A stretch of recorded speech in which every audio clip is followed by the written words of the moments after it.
हाय दोस्तों, आप सभी को हमारे YouTube चैनल देसी स्टडी पॉइंट में बहुत बहुत स्वागत है। आज हम लोग 2 सितंबर यानी दिन सोमवार को प्रार्थना सभा के क्रम में पढ़े जाने वाले मुख्य समाचारों को देखेंगे।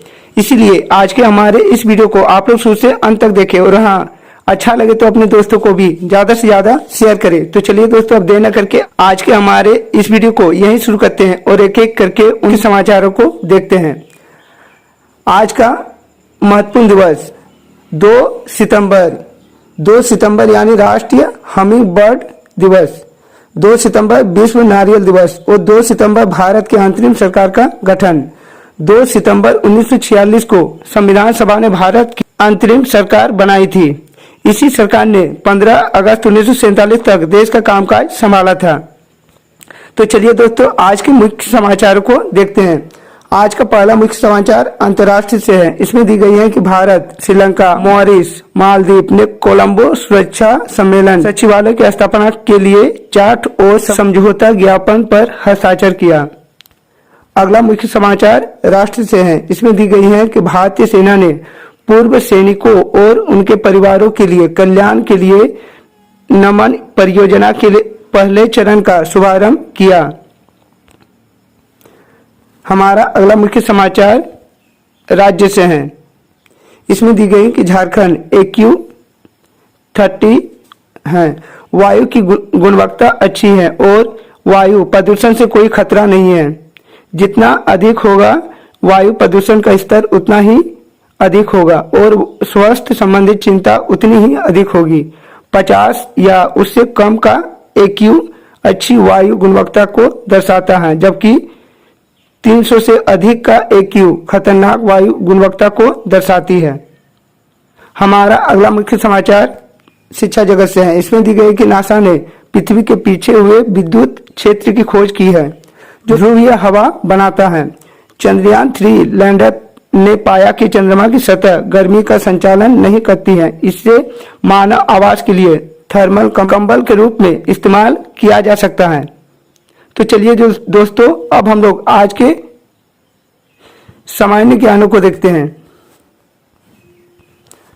आज का सामान्य ज्ञान दिया हुआ है प्राथमिक स्तर यानी कक्षा 1 से लेकर 5 के बच्चों के लिए। इसमें दी गई है कि 7 रंग का एक चटाई बारिश में देती दिखाई, यह है इंद्रधनुष। अगला है कि हिंदी वर्णमाला में स्वर की संख्या कितनी होती है? तो हिंदी वर्गमाला में स्वर की संख्या 11 होती है। अगला दिया गया है कि भारत की प्रथम महिला राष्ट्रपति कौन है? तो भारत की प्रथम महिला राष्ट्रपति श्रीमती प्रतिभा देवी सिंह पाटिल थी। अगला है कि झारखंड राज्य में प्रमंडल की संख्या कुल कितनी है? तो झारखंड राज्य में प्रमंडल की कुल संख्या 5 है। अगला दिया गया कि छाता को अंग्रेजी में क्या कहते हैं? कि छाता को अंग्रेजी में अम्ब्रेला कहा जाता है। हमारा अगला स्तर दिया गया है उच्च प्राथमिक स्तर यानी कक्षा 6 से लेके 8 के बच्चों के लिए। इसमें दी गई है कि क्षेत्रफल की दृष्टि से भारत का सबसे बड़ा राज्य कौन सा है?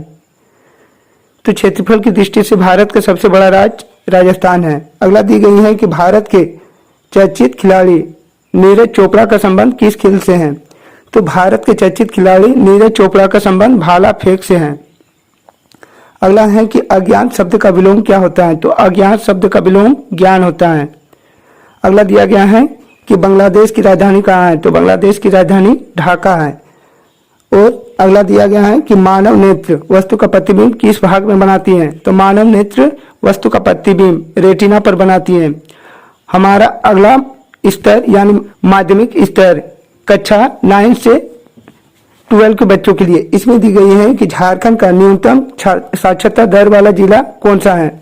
तो झारखंड का न्यूनतम साक्षरता दर वाला जिला पाकुड़ है, जिसका साक्षरता दर 48.82% है। अगला है कि किनन स्टेडियम झारखंड के किस जिले में स्थित है? तो किनन स्टेडियम झारखंड के जमशेदपुर जिले में स्थित है। अगला है कि स्वतंत्र भारत के प्रथम गवर्नर जनरल कौन थे? तो स्वतंत्र भारत के प्रथम गवर्नर जनरल लॉर्ड माउंटबेटन थे। अगला है फोबोस और डोमस किस ग्रह के उपग्रह हैं? तो यह मंगल ग्रह के उपग्रह हैं। अगला है कि विटामिन ए का रासायनिक नाम क्या है? तो विटामिन ए का रासायनिक नाम रेटिनॉल है। तो चलिए दोस्तों, अब हम लोग आज के प्रेरक प्रश्न को देखते हैं।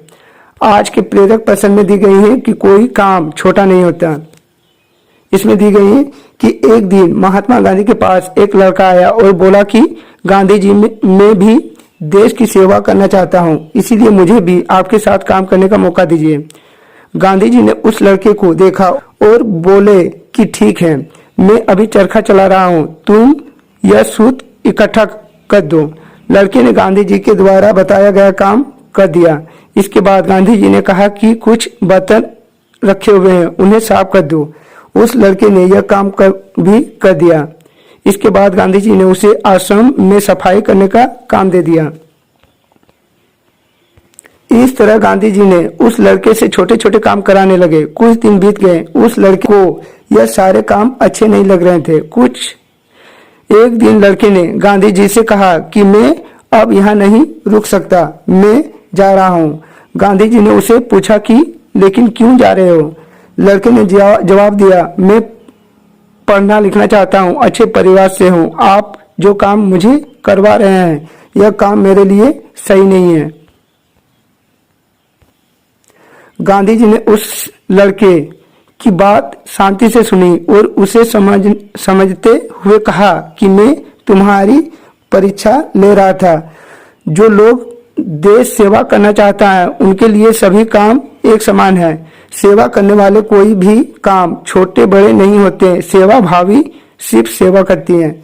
कहानी में हमें सीख मिलती है कि समाज की भलाई करने वाले के लिए कोई भी काम छोटा नहीं होता। तो दोस्तों, यह था हम लोगों का 2 सितंबर को पूछे जाने वाले प्रार्थना सभा के मुख्य समाचार। इसी तरह के अच्छे वीडियो को सबसे पहले देखना चाहते हैं तो हमारे इस चैनल से जुड़ जाएं। हमारे इस चैनल को सब्सक्राइब कर लो और बेल आइकन को दबा लें ताकि हमारे इस चैनल में जब भी कोई नया वीडियो अपलोड हो आप तक नोटिफिकेशन सबसे पहले पहुंचे। तो चलिए दोस्तों, और एक नए वीडियो के साथ फिर मिलते हैं, तब तक के लिए बाय।